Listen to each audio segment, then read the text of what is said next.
Did you know that humans had tails? The early Homo sapiens had tails, and over a period of time we lost it. This is the legacy from when we were the apes. We lost the tail.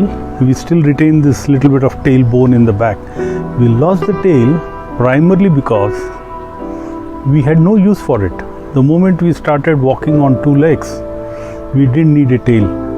And what you don't use, you lose. Isn't that true in every sphere? During COVID, if we had not taken out our cars for a long time, and later when we did, we find there is something wrong, the battery is drained out or something is malfunctioning. If you don't use it, you lose it. Let's look at our own lives. Let's start with the physical space. The peak of adulthood or youth is supposed to be between 25 to 30. Post 40, if you are not exercising, you start losing muscle mass. So it's found that among the top causes of death in elderly people, of course, is cancer and pneumonia, but some underlying issues behind all that is supposed to be loss of muscle mass. It's very important that we keep exercising. We lift weights regularly, maybe twice a week. We at least walk. The body needs to be exercised for it to retain the muscle mass. If you don't use it, you lose it.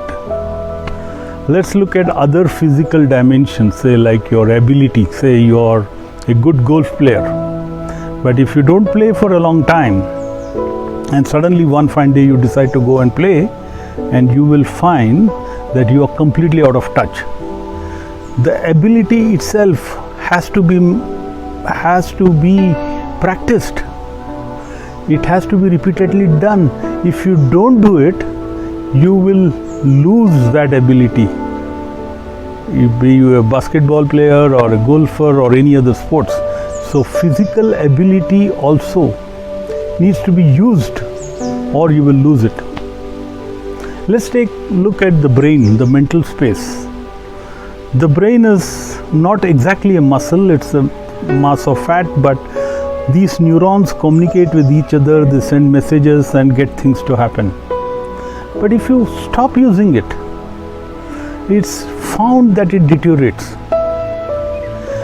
Elderly people, especially people who are retired and decided to take it easy, actually find that they're losing their ability to think.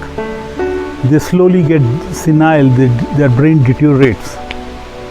So it's very important that even at that time you continue to use their brains, you challenge yourself, you think, if nothing else, do crosswords.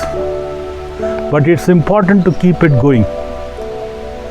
Finally, if you look at the emotional muscle, if you think you are a nice guy and you stop consciously using the muscle of kindness, of being helpful, of warmth, you will find that your ability to do good stuff compared to the bad thing deteriorates. Even that muscle needs practice. So, bottom line is humans were designed for action, whether it's in the physical space, in the brain, or in the emotional space. We were designed to do action, to do things. And what's amusingly contradictory is if you ask people what's their aspiration, almost everybody will say that their aspiration is to lead a life of leisure, lead a life rolling around on a beachside for the rest of their life and just eating and having fun and drinking. But that's a sure shot death warrant. We were designed for action. We need to continue to be acting physically, mentally, emotionally, being alive till our last day, because otherwise you rapidly deteriorate and end. So stay active until the time we meet again. Stay unstoppable.